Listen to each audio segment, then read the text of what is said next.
For those of you that are faculty, I envy you. I've had a wonderful morning meeting with students. We've met with 3 different groups, 2 classes and a breakfast group. And what a privilege to be here at the Bush School and to see the future generation of public servants that are being educated here. And to those of you that are faculty and staff at the Bush School, thank you for the commitment you've made in your life to educate, support, and mentor that next generation. I truly believe what President Bush said when in his heart he said public service is a noble calling. And by bringing on that next generation to make that commitment to public service, you're truly honoring the spirit of President Bush. And Arnie, I apologize to President Bush what it would do to his reputation, but very humbling and honored to be mentioned even in the same breath with President Bush. And I, since we're here at the Bush School, and how special to be here on the day that you are honoring him for the 25th anniversary of the American Disabilities Act, which has improved the lives and provided more equality of opportunity for millions of Americans. How special that is for me to be here. But I do want to share just a thought or two, if I could, about President Bush. I would not be one of those to pretend to be in his close inner circle, but I'm one of the legions of people whose life has been inspired by not only his accomplishments, but maybe even more importantly by his character. And I was a young 18-year-old high school senior at Memorial High School in Houston when I went to Washington, D.C. in 1970 and met a young congressman named George H.W. Bush. He was in the middle of a campaign running for the U.S. Senate and had a busy day, but I will never forget the kindness he showed me and the graciousness of his time that day. I still have the handwritten notes about how excited I was to meet my first congressman that day. And I learned from those minutes with then Congressman Bush that in public life, sometimes those private moments with no press around are the best, most clear prism to find out about the true integrity of someone. And the integrity I saw in that person, that he would spend time with a everyday middle-class kid from Houston who wasn't even old enough to vote, that said a lot to me about his integrity. And those of you that know him better than I do know that the entire rest of his life has shown others that kind of integrity. You know, when I met my congressman in 1970, I would never guess that 17 years later I'd be calling some of his closest circle of friends when I was a Texas senator and wanted to move the presidential primaries in Texas from May, where Democrats and Republicans had absolutely zero influence on our respective parties' nominees. I wanted to move it to March and had legislation that had failed 2 years previous to that. So I called President Bush's, then Vice President Bush's staff and some of his closest friends and said, let's work together. I said, I happen to be a Democrat, but I'm a Texan. And I want Texas Republicans to have a voice in their nomination for president and Texas Democrats. And perhaps maybe I justified some space I've taken in this world. If maybe that passage of that law in '87 allowed then Vice President Bush to recover from finishing 3rd in Iowa. He did carry New Hampshire, but still in a challenging race, and he did very well on Super Tuesday when Texas was based on that new law that we passed together. If that helped him the least bit, then maybe I've justified some of my space that I've taken up in this world. Please do not blame President Bush on my being a Democrat. That's my fault, not his. But I will tell you that through my 31 years in public service, his ideal of public service being a noble calling and the respect with which he has treated other people truly has been a personal inspiration to me. I think more than anybody I know who has gone so far in politics as he has proven to me that good and decent people can do well, even in the shark-infested waters of our political system. And he's done it with dignity at every step of the way and truly made the world a better place. So I just could not come to the Bush School without sharing a few of my personal recollections and feelings about the namesake of this school. And I've never dreamed in 1987 that 4 years later I'd be in the Oval Office with then President Bush, as he thanked me as being a Democrat who voted against my party's majority to, on my first vote, my freshman year in Congress, to authorize war against Saddam Hussein after he'd invaded the independent nation of Kuwait, and how gracious it was for him. Again, typical George H.W. Bush person, that he would invite Democrats to the Oval Office to say thank you. And I cherish those moments that I've had. But more importantly, the inspiration that he's given you and me and all of us. And again, to those of you who've committed your life to carrying on that spirit of public service, being a noble calling, thank you for honoring President Bush's life. I'm just sorry I'm not going to be here on Monday when John Meacham is here talking about the new autobiography. That is going to be an interesting day, I would imagine. You know, I'm going to put my notes aside and just share a few observations with you, if I could, from my 20 years in Congress on the state of our political system today. It was a challenge to think about what I might say to you because I'm speaking to a room of experts. For me to speak to a group of PhDs that could teach me an awful lot about political science and public service is like my speaking in front of a group of English teachers where I'd have to worry about my dangling participles. I thought a lot about what could I say to you that might in any way contribute to any of your perspectives about our political system. And I came down to wanting to address one fundamental question.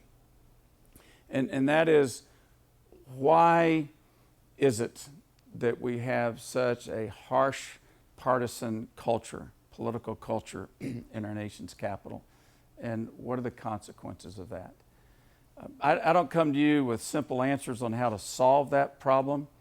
I do come to you with the belief that the fundamental challenge our democracy faces today is that our founding fathers set up a constitutional system of checks and balances that by its very nature requires compromise to address the big issues our country faces.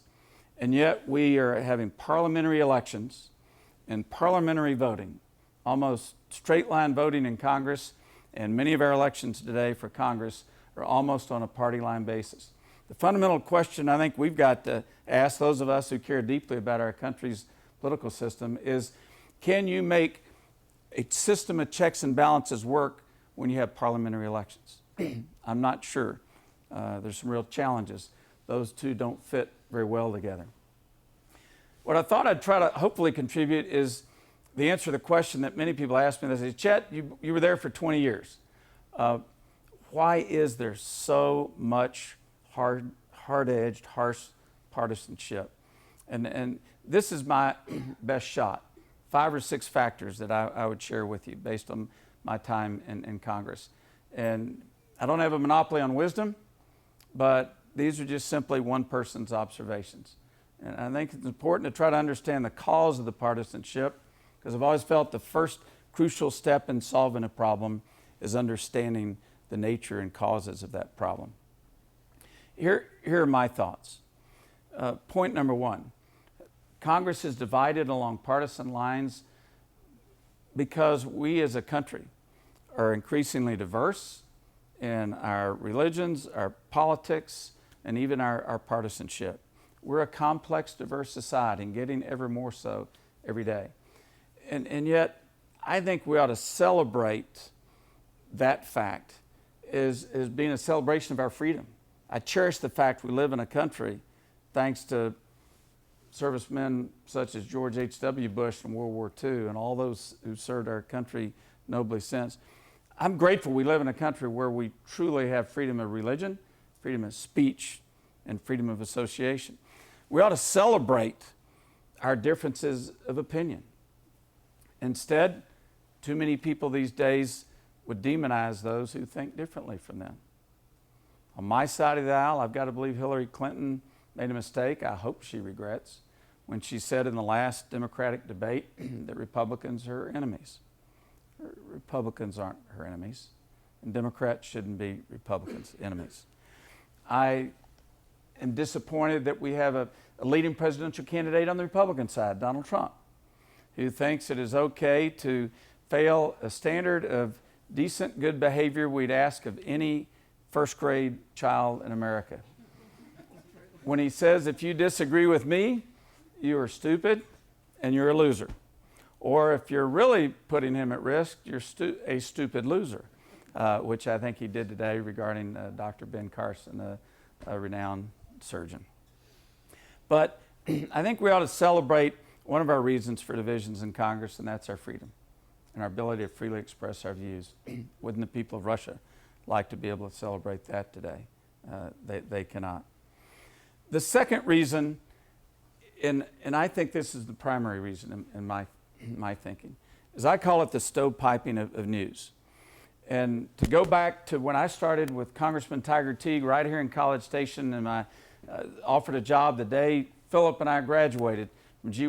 Raleigh White Coliseum. Mr. Teague offered me a job. When I go back to those days, your primary source of TV news were three major networks, NBC, CBS, and ABC. And I know I'm dating myself when I talk about that era. But it was simple math. Three major networks, if you didn't have about 33% market share, you were going to lose advertising revenue and perhaps your job as an anchor at that network. So by their very nature, by the economics and the math of it, those three networks had to appeal to Republicans, Democrats, liberals, moderates, conservatives. In their political news, they had to appeal to a broad number of people. Fast forward to today. If you have an extreme radio or TV cable show, political show, hard right or hard left, and if you only have 3% or 5% market share, you can make $5, $10, $20 million a year. You don't have to worry about what the other 95% of Americans might think. If you keep feeding red meat on the right or on the left to your market, then you've got that core audience. Advertisers will pay millions of dollars to advertise to that market. You can make millions of dollars. So what do we have? Human nature being what it is, most Americans, if you're conservative, you watch what television on your political news? Fox News. And on radio, if you're really mad about things, you'll listen to Rush Limbaugh. If you're a Democrat or liberal, you'll turn on MSNBC at night and listen to the Rachel Maddow show and the Ed show and the Reverend Al show. And here's the problem, that people listen to that day after day, and that's, by the way, supplemented by partisan blogs and partisan emails. It's not just the cable TV talk shows and radio. It's this stovepipe in the news where we're all watching and listening to the news, nature being what it is, that basically reinforces our beliefs. What's happening? That's not causing just Congress to be more divided. All the polls show the American people are becoming more divided and less tolerant of those who disagree with them. If you watch Fox News all day, you're going to think Democrats are socialists who want to tax everybody to death and brutalize the wealthy who've been successful and socialize our lives with the federal government. If you listen to Rachel Maddow, you'd think Republicans are heartless souls who only want to provide tax cuts for billionaires and care less about working folks. And so what I find is this stovepipe in the news, from television, from radio, from emails, and unfiltered blogs, that's together all causing the American people to divide up more on a partisan basis than ever before, and even worse, have less tolerance for those who disagree. Now, I joke about this, but there is some truth to this. When I first started running for Congress, Arnie, when we ran in 1978, I'd go out in the rural areas north of Brazos County, and the first question people would ask were, Chet, are you Baptist or are you Methodist? I eventually solved that problem by being a lifelong Methodist who married a Baptist preacher's daughter. So I took care of that. But I think to some degree, because of this stovepipe in the news, over the years, in the last 2 or 3 campaigns, what I saw, first question people asked were, are you a Democrat or are you a Republican? And it almost didn't matter how I answered many of those other questions. That was different from earlier in my political career when I got about 35, sometimes 40% of the Republican vote in our district. I just think the stovepipe in the news is dividing America, And then when we look at Congress, we're looking at a mirror image of ourselves. The third factor, I think, is leading to hard partisanship.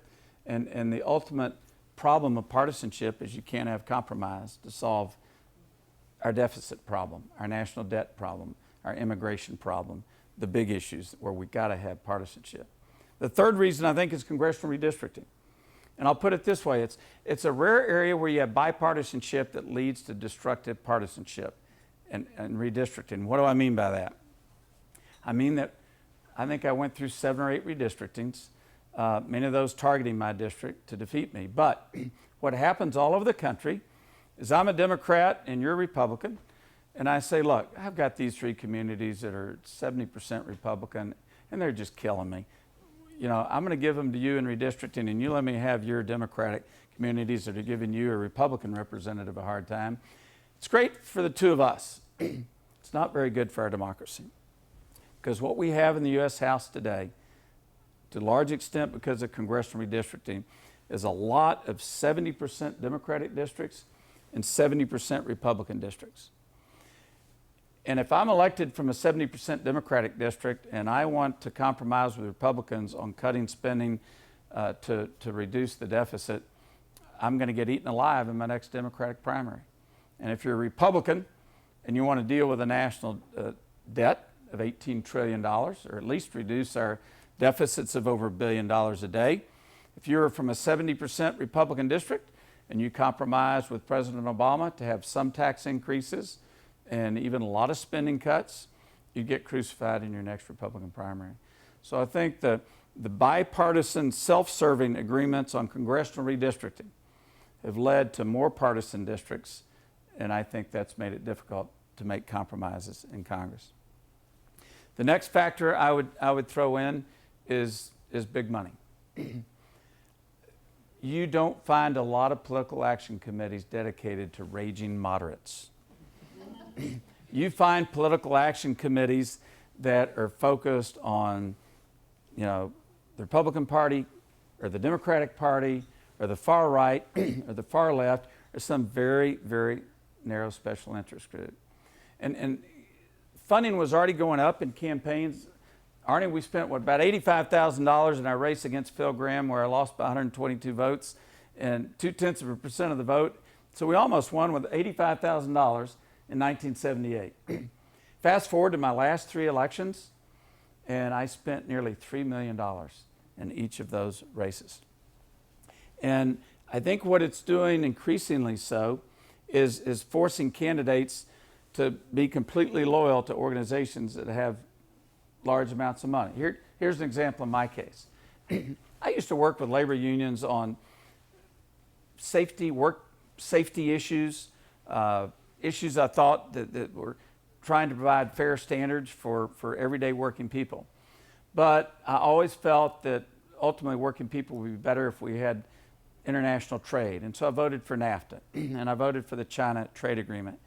And back in those days, labor would get mad at me and scream at me for months at a time because I'd vote for NAFTA. But they'd say, well, but you are a Democrat in a very Republican district, so we will support you. Fast forward to today, what happens is campaigns are costing so much money that labor can say, if you don't have a 95 or 100% voting record with us, you're not going to get our money.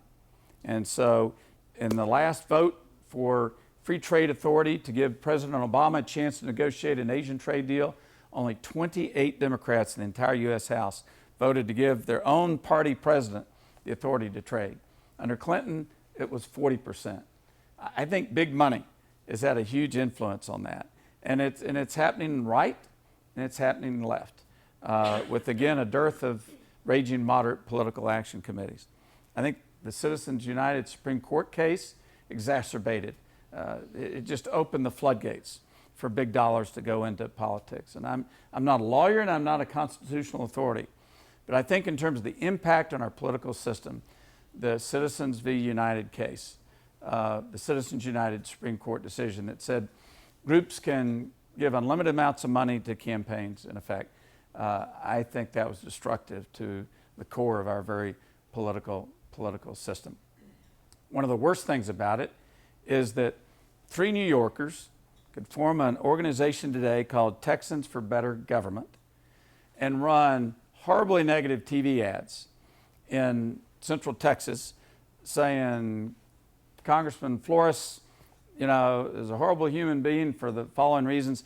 You as voters would never have a chance to know that that wasn't Texans for good government or better government. Those were three New Yorkers who disagreed with Bill Flores on one very narrow interest group, to their company, their industry, their business, or their self-interest.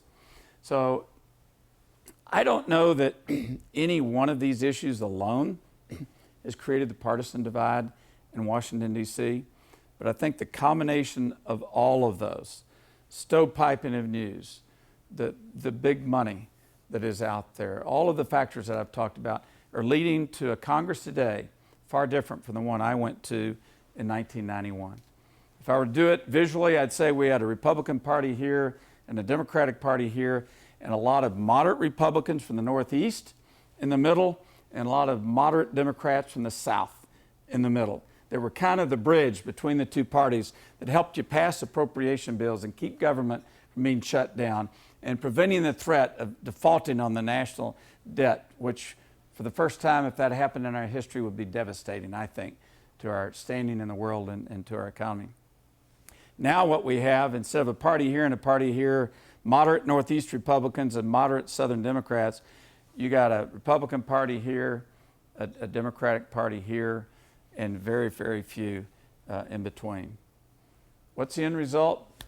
Lack of compromise. So it should be no surprise we end up with government shutdowns, can't pass appropriation bills. I can't even remember when the last time appropriation bills were passed on time. But most importantly, we end up with a political system. It wasn't built to be a parliamentary system where a simple majority could push its agenda. We end up with a political system of checks and balances that simply can't come together to solve the big challenges facing America. The only note I want to reference is in terms of talking about big money, and by the way, if you can raise money in New York and run ads in Texas, those ads tend to be far more negative than if you have to put your mug on the ad by law and say, I'm Chet Edwards and I approve this message. So the big money is also leading to more negative advertising. And I often thought, if American Airlines ran television ads saying, don't fly Delta because here's a picture of John Smith. He got convicted for DWI on the same day that he was working on Delta airplanes. And then Delta responded back and said, Captain Jones, is on drugs and had to go to rehab. Do you want to fly American? Would anybody fly American or Delta? With all the big money and the negative advertising and campaigns, it should be no shock to us that the approval rating for Congress is somewhere up there close to organized crime bosses and drug dealers. Particularly, this has impacted not just Congress, but the presidential campaign. And I want to read a description of the presidential campaign from a Yale history professor, Joanne Friedman. And tell me, whether you're Republican or Democrat, doesn't matter to me for today's purposes. Just listen to this and see if you think this is a pretty good description of the last presidential campaign.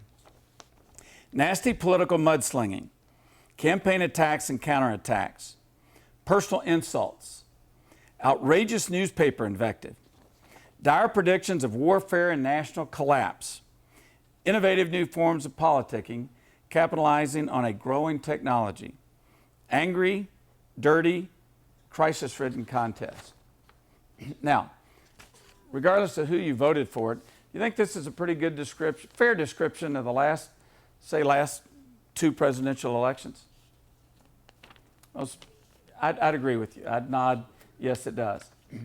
There's only one fact I purposely left out of history professor Freeman's quote.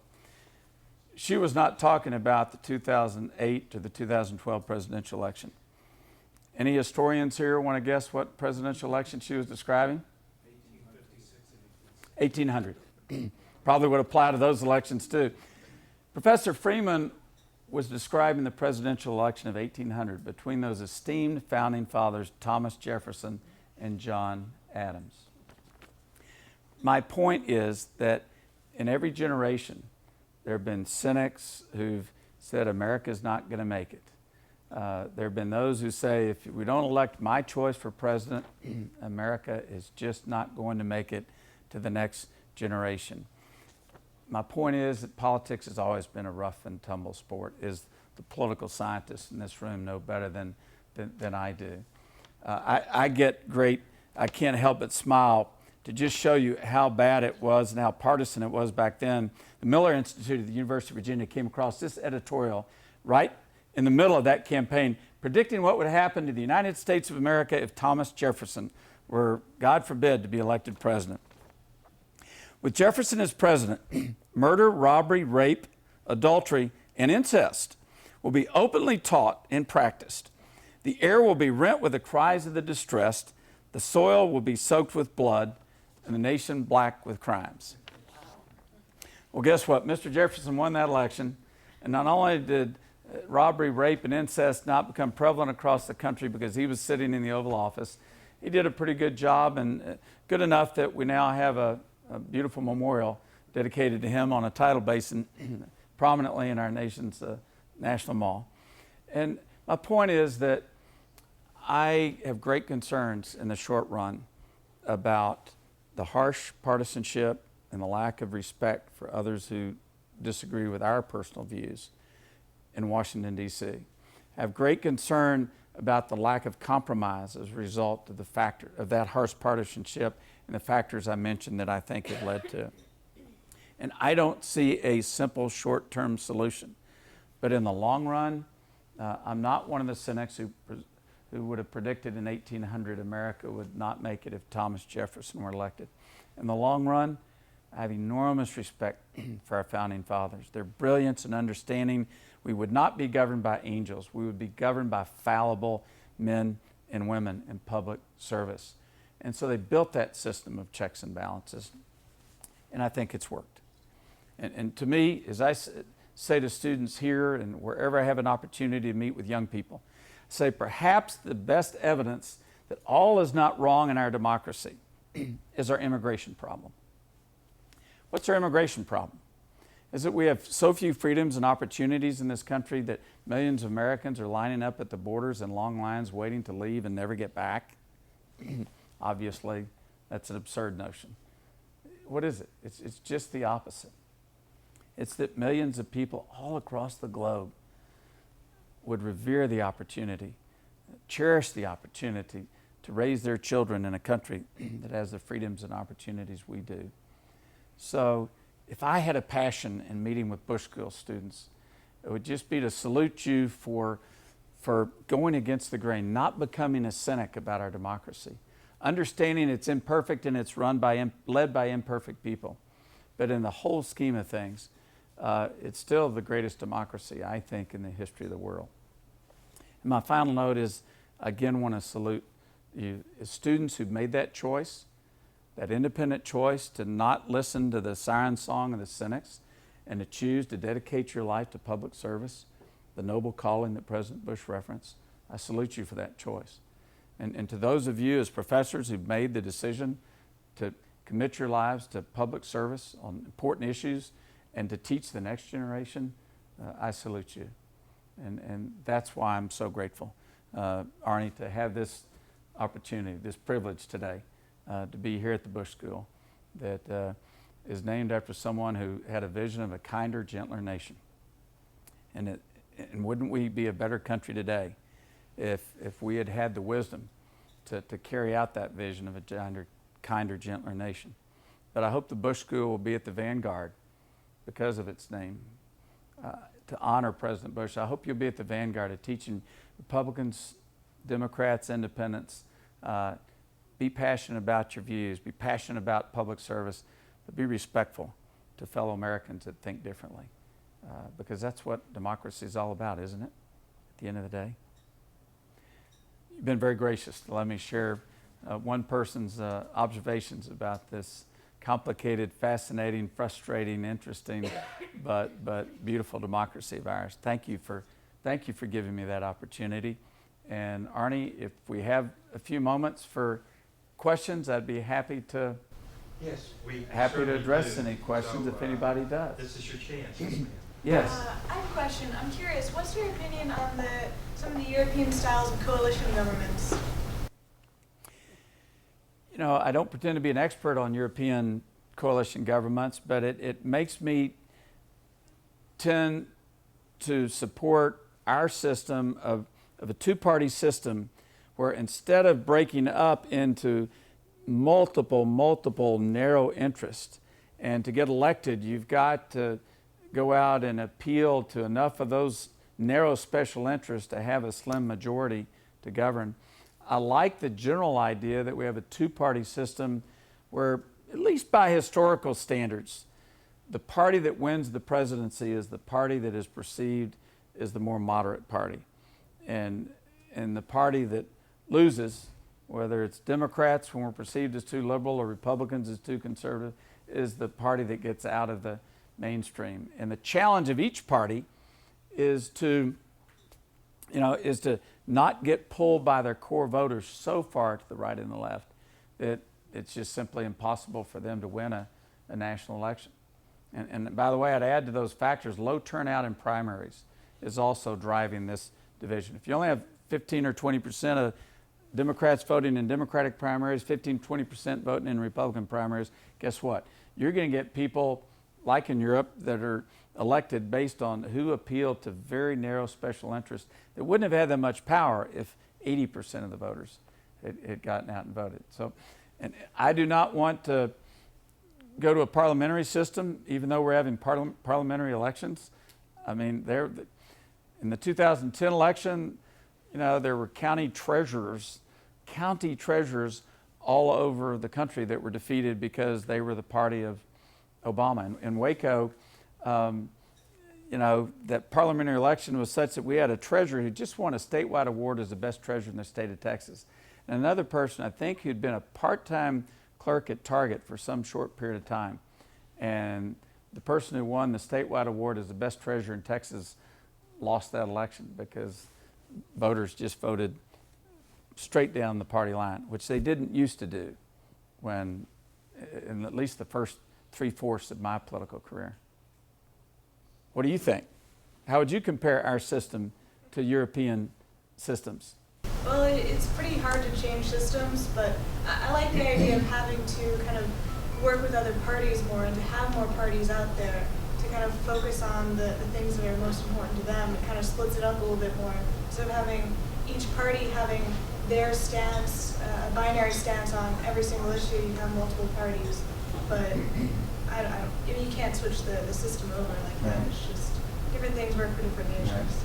You know, whether it's their system or ours, at the end of the day, I like what Winston Churchill said, that many of you have heard, that democracy is the worst form of government except every other ever tried. A lot of, having seen it up front and close and personal, I realize how imperfect it is. But I still like our system of checks and balances. And one of those checks and balances is we the people. If both parties get out of, if the Democratic Party is too far to the left, Republican Party is too far to the right, somebody's going to come in there and fill that void. Even if they don't win, they'll certainly have an impact. Although probably President Bush 41 doesn't think too highly of independent candidates running, given that Ross Perot in 1992 had a serious negative impact on his reelection. Chet, let me ask you a question. Really, kind of two questions. It used to be that there's bureaucrats, people who had in public office in states and localities and in the federal government, who were performing most of the regulatory and most of the implementation of local, state, and national laws. Right. Today, there's a lot of contracting out. A lot of other people, you'll go into an office and there'll be an EPA employee here and a Ernst & Young employee doing the same job right next door to them. The second trend is as government shrinks, there's more and more nonprofit roles to play in service delivery. What do you think about this growing contracting out of government services, both to the private sector through consulting firms and to nonprofits? You know, Arnie, I think as long as there's enough oversight of that work, then I think the private sector can sometimes bring in innovation and ideas and fresh thinking that could be good for our democracy.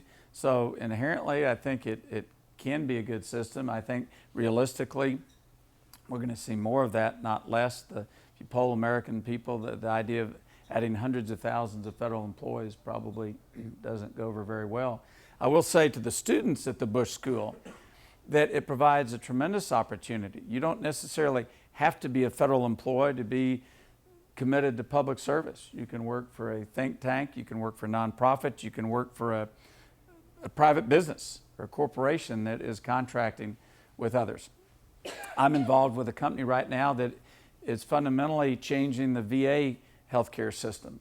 By building a network, we now have over 133,000 private physicians, because there's been a recognition, even by veteran service groups, that you can't just take care of veterans' needs by only providing health care at VA hospitals. You've got to have that private sector. And when all those tens of thousands of veterans come down from Minnesota and Michigan to Phoenix, Arizona every year, you can't build a VA hospital big enough to take care of the number of veterans in Phoenix for 3 months a year. You use the private sector to supplement that care, so you're not paying for using tax dollars to build this massive structure that's underutilized 70% of the year and utilized fully 30% of the year. So I think it can work. Along with everything else, it's just a matter of oversight, and where there are problems or abuses or unreasonable profits made by companies, we've got to have enough oversight to see. We've got to have checks and balances on them, just as we have checks and balances on our elected officials and federal employees. Good point. Yes? National debt. How would you deal with it? Is it as big a problem, or should we ignore it? I think it's maybe singularly the most critical long-term problem our country faces.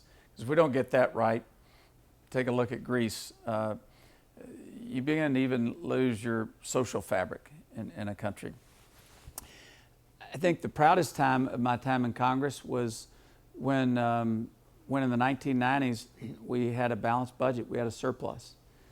And I think we made some terrible mistakes to think that in 2001 and 2003 we could cut taxes by, hundreds of billions of dollars, and also add a Medicare prescription drug program that was not paid for, and then after the war in Iraq began, pay for the war in Iraq, add Medicare prescription drugs, and have a tax cut in 2001 and 2003. I have great respect for Paul Ryan, one of the brightest members I know. I think he could be a really constructive leader for the House. But on the Budget Committee, Paul said time and time again, we can do all this and balance the budget. And you don't get much credit for making predictions that maybe turn out to be true, and I'd hope mine were wrong. But I said, we're going to go from the largest surplus into massive deficits. It's simple math. Some didn't believe that, and it happened. Some of that was because of September 11th of 2001, but it was simple math. I can speak openly because I've run 15 campaigns, and I value my marriage. I'm not going to run for a 16th campaign. I think if we're really going to be serious to truly balance the budget, and maybe it doesn't have to be absolutely balanced, but to get it close to balance, and to reduce debt as a percentage of our GDP, which is the real factor, I think it's going to take spending cuts and entitlements that are about 65% of our federal budget today, and it's going to take tax increases. I don't think there's any Republican in the Congress today that has a viable plan to balance a budget simply by cutting spending. The American people hate big government, but 70 cents of every tax dollar goes to 4 or 5 programs: national defense, Medicare, Social Security, Medicaid, and interest on the national debt. You got to pay interest on the national debt. I don't see any Republican with a viable plan to cut the other 4 programs enough to balance the budget that way. Democrats, there are not enough billionaires in America to, put a 90%, go back to the pre-Reagan days and have 70 to 90% marginal income tax rate on them, and you're not going to balance the budget that way. I think we're going to have to repeat the simple common sense of 1990, when President Bush probably lost re-election by meeting at Andrews Air Force Base with Democrats and saying, I know I said read my lips, no new taxes, but I'm not going to preside over the economic destruction of our country by letting deficits continue to skyrocket. What did they do? They cut spending and raised taxes. I think that was the first significant step beyond all the rhetoric of years, first step to getting our deficit under control. And then 93, the Clinton tax bill, raised taxes, cut spending. 97, we had a bipartisan agreement that cut significant spending. It's going to take tax increases and spending cuts. And I think to get the credibility of taxpayers who don't want to just pay more taxes to spend money on new federal programs, you're going to have to be able to say to them, we're going to cut spending dramatically, including on entitlement programs. We've got to deal with Medicare and Social Security. And I know for a decade we've defied conventional economic logic that you could have massive federal deficits and low interest rates, but there's a reason why that's occurred. I don't think those reasons will last forever. Eventually, we're not going to be paying 1/10 of 1% or 1% on Treasury bills. If we tomorrow had to pay 3 to 4% on our Treasury bills on that $18 trillion debt, or at least the part of it that's held by outsiders, it would destroy our federal government. But what frustrates me is nobody's really talking about it. Maybe we need Ross Perot to bring his charts back. I don't know. I talk to business executives, and they don't talk about it. As long as business is doing well, stock market's doing okay, they don't really talk about it much.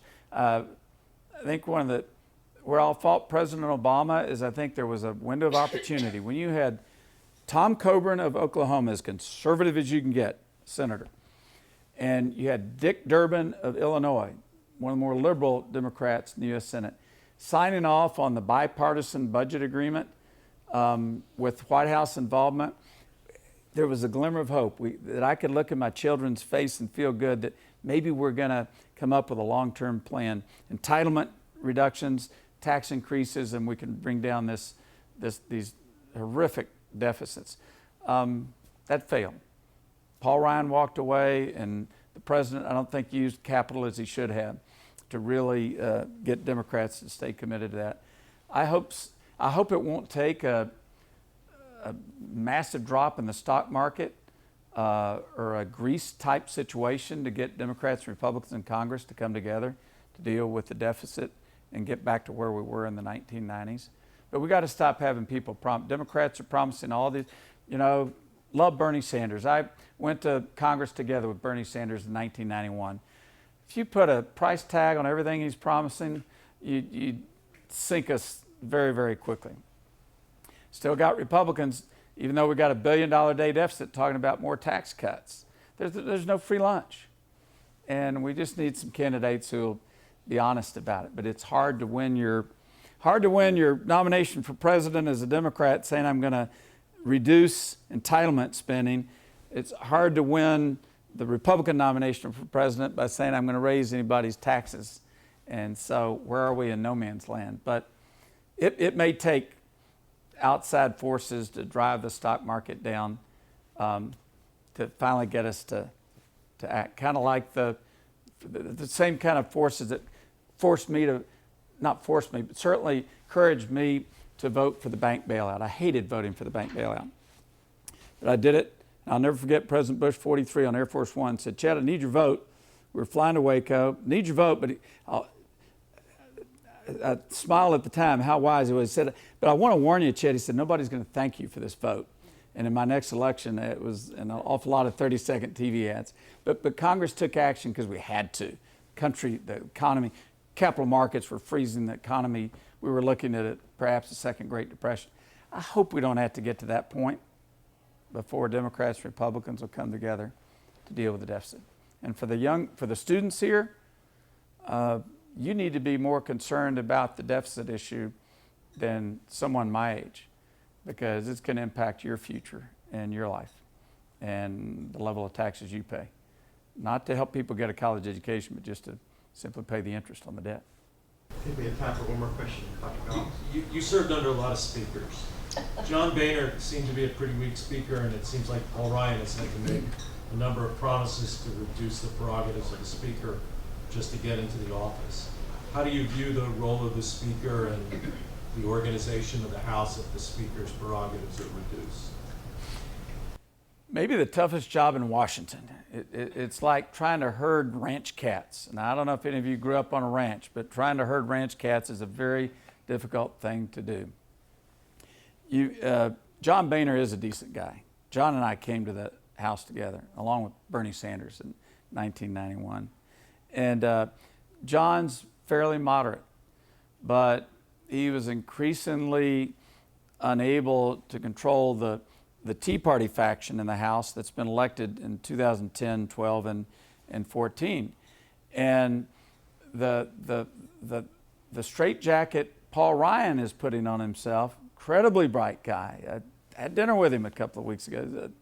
Think the world of him. But he put a straitjacket on himself when he said to the Tea Party members in the House, I'm going to follow the Hastert rule so that I will not bring up a bill on the floor of the House that doesn't have a majority vote in the Republican caucus.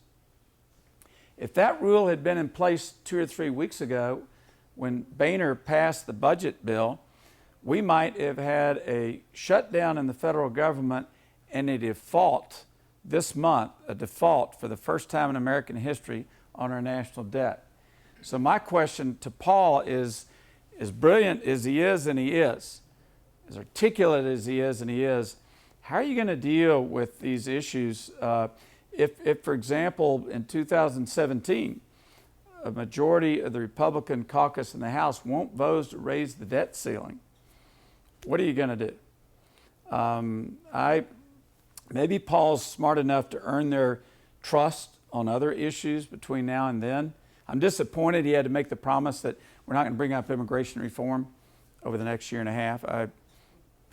We've got to deal with that. We just have to deal with that issue for multiple reasons, economic and social. But I'm sorry he made that commitment. But I think the key question is going to be, is Paul willing to say no to the Freedom Caucus if they threaten to default on the national debt in 2017, or if on December 10th or 11th next month they say we're not going to vote for any appropriation bill that President Obama would sign into law, then Paul's going to have to think hard about, is he going to maintain that commitment, or is he going to keep the government from shutting down? Maybe, again, he's earned enough confidence by changing the process that they'll give him some slack. I do think that the debt ceiling vote is the most phony vote that we ever had. I mean, people use it in campaigns a lot. He voted to raise the debt ceiling. I voted to raise the debt ceiling. But to not raise the debt ceiling is like saying I have a $10,000 Visa credit charge, and I'm going to be fiscally responsible because I'm not going to pay back that charge. That's how fiscally responsible I'm going to be. The debt ceiling has nothing to do with being fiscally responsible. It's simply saying you're not going to default on the debt that you've already incurred. But boy, is it a political hammer out there. I wish Paul well. Our country needs Paul to do well. And we'll see how he faces this challenge in the House.